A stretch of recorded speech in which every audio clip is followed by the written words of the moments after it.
Hello, this is Dylan Miller on Daily Dose of Dylan, Google Podcast, Spotify, Spreaker, and iHeartRadio. This is Dylan Miller on Daily Dose of Dylan. We have some good stuff today, actually. We have, let's see, they released the Christmas schedule. I am going to talk about, it's going to be a short podcast, but, I'm going to talk about my opinions on Mike McCarthy. Alright. Very good podcast. Let's go. So, I was on the Herd yesterday. Drew Bledsoe was on the show, and he said that his brother tried switching while he was, I think, in college or high school. I don't remember which one he said, but he tried switching from quarterback to tight end. And apparently he was a big guy like Tim Tebow was, and, you know, he even said, like, it's really hard to transition, you know, from the quarterback position and then, like, blocking, despite a blocking tight end, despite the fact that he's a big guy. Like I said yesterday, there's a technique. It's a technique thing. Like, Tim Tebow did not have the technique, and that's part of the reason he's released now. Now, I mean, you know, it's just more of what we've seen. He's just not a professional athlete.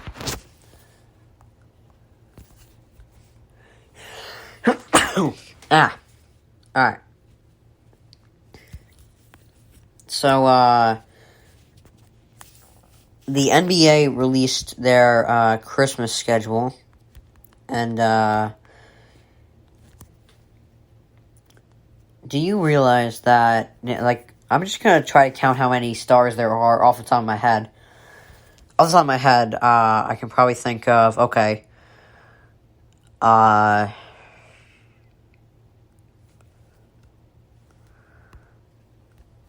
hold on.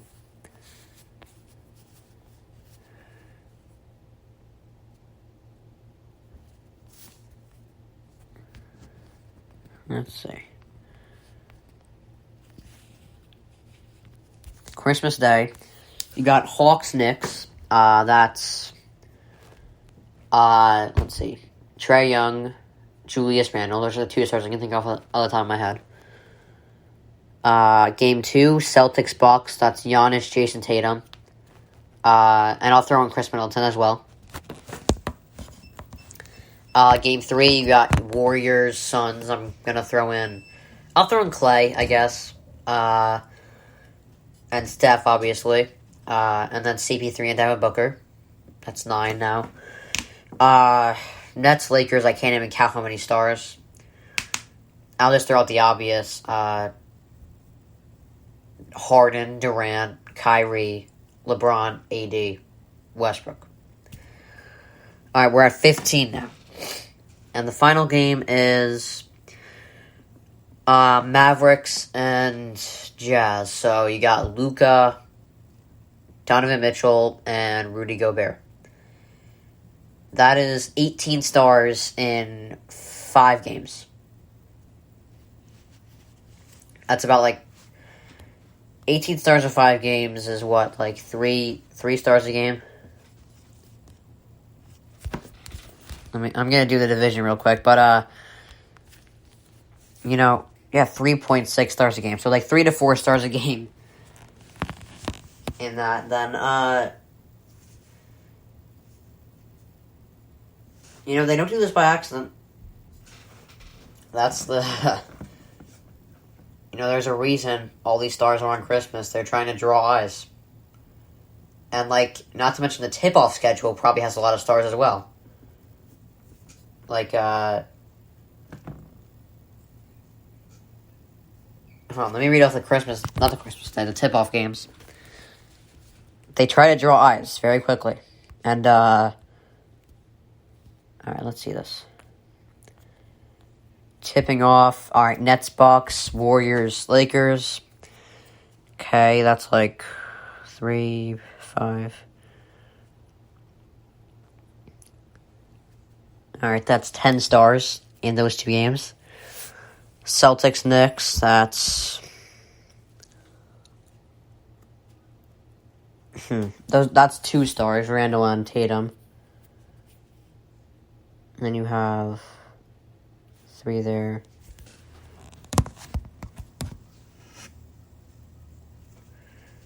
I don't know, I can't even count, but there are a lot of stars on opening night. Like, also you got Nuggets Suns, Jokic, CP3, and Devin Booker. And then you have Mavs, Hawks, Young, and Doncic. Then you have Clippers, Warriors, Steph, Kawhi, and PG. Yeah, that's the first 3 days, and they're drawing a lot of eyes there. And they don't do this by accident. Like I said, it's all about drawing eyes on those 2 nights, Christmas and opening night. Alright, so Justin Fields was the 3rd fastest player in week 1 of the NFL preseason. I don't know how they track this. I don't see the point in it, really. It doesn't really, to me, tell if you're having a good or bad game. But,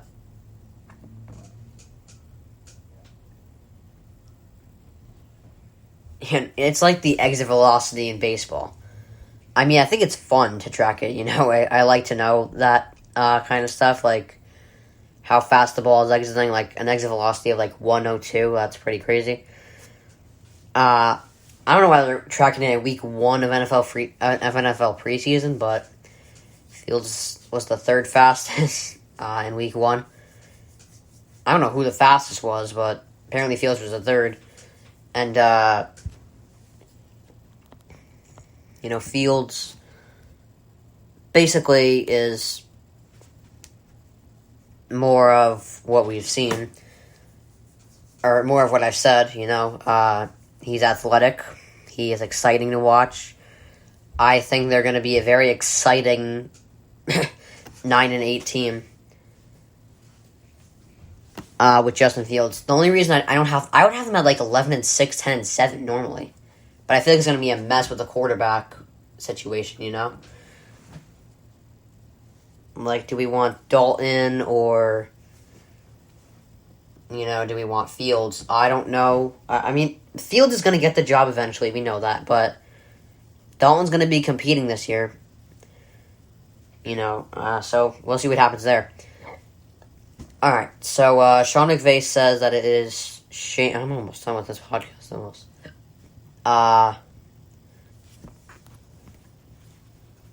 He said, shame on me if Donald does not win a Super Bowl,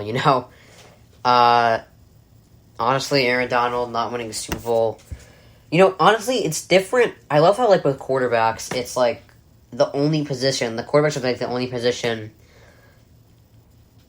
that really require rings, Like, they're the only position where rings even come into the discussion. Like, Barry Sanders is considered by many to be possibly the best running back ever. He has no Super Bowls. Randy Moss never won a Super Bowl. Second best receiver ever, in my opinion. Let's see, who else? I don't know, but it doesn't really apply to, like, corners or anything. Like, it's all, like,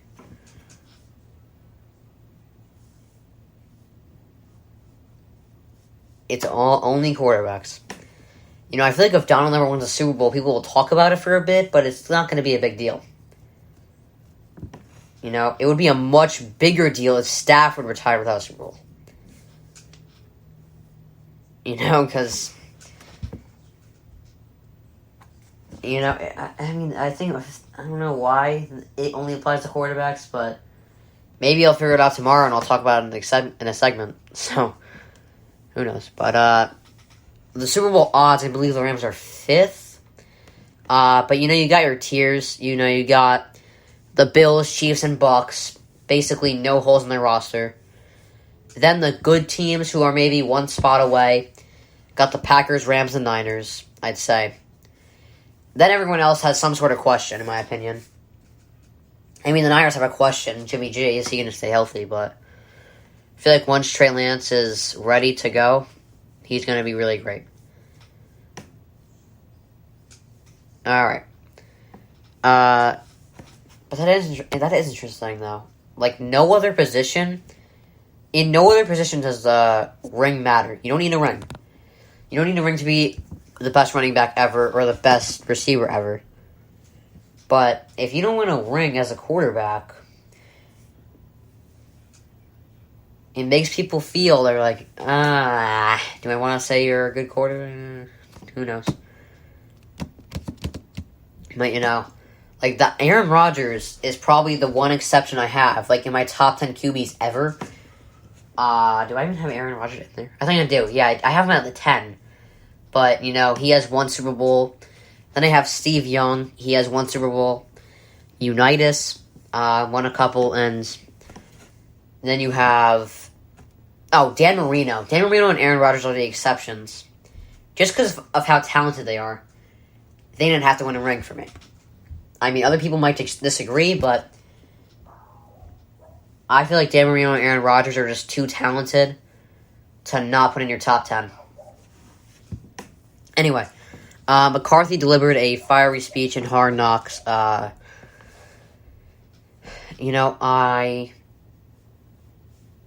really just look at, like, highlights of it. I don't really want to watch the episodes of Hard Knocks, because I'm not really interested in it, but for McCarthy, I always, as a Packers fan, it's weird, because when you're a fan of someone, you just like to see the good. Like, you don't want to see the bad in any of it. When I saw McCarthy, I was like, offensive genius. Now that he's on the Cowboys, I'm starting to see a little more flaws in this game. Just because he's not on the Packers anymore. But,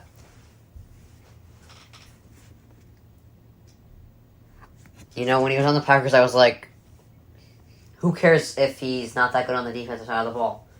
He's a great offensive coach. In my opinion, there are different tiers of coaches.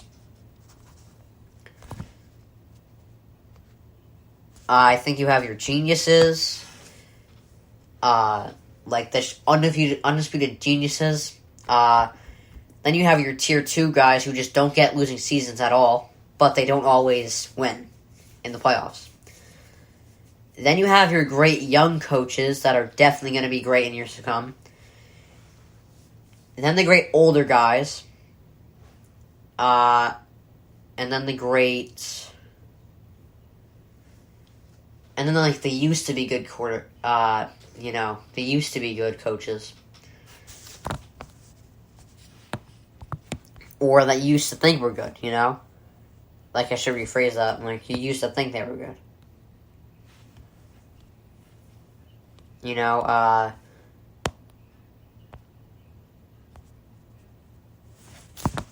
Alright, so, in my opinion, the geniuses, that you can't even disagree with me on this, in my opinion, Andy Reid, Sean Payton, Bill Belichick, and I'll throw in Harbaugh there too, I guess. Those guys are they're just guys that you can go into a game and you'll be worried to play against them, because they always have someone up their sleeve. I mean, you could put Harbaugh in tier 2 as well, as you're someone that doesn't lose in the regular season at all. But, that's a gray area, kind of. Tier 2 are guys that don't always win the Super Bowl, but are always in winning seasons. Tomlin has not lost a season. Has not had a losing season. And Pete Carroll barely has any losing seasons. So Tomlin and Carroll are the tier 2 guys that just